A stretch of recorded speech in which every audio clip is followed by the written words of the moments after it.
कराची खां ख़बर शामिल कंदासीं। इमरान सिद्दीकी जी रिपोर्ट मुताबिक़ कराची टाउन चेयरमैन मलक आरिफ आवान जी हिदायतुनि ते म्यूनिसिपल कमिश्नर ख़ालिद हुसैन जतोई ताज़ो तूफ़ानी मींहं खां पोइ मोमिनाबाद टाउन जे मुख़्तलिफ़ इलाइक़नि जो हंगामी दौरो कयो।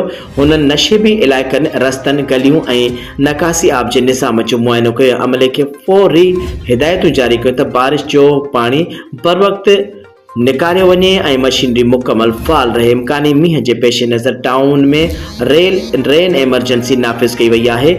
ईद जे ॾींहं दौरान बि अमले जो सभु मोकलूं मनसूख़ रहंदियूं ऐं फील्ड स्टाफ समेत लाॻापियल महकमा हाई अलर्ट ते रहंदा। म्यूनिसिपल कमिश्नर ज़ोर ॾिनो त अवामी सहूलतुनि में कंहिं बि कोताहीअ खे बर्दाश्त न कयो वेंदो ऐं सभु वसीला बरोए कार आणे मसइलनि जो फ़ौरी हल यकीनी बणायो वेंदो।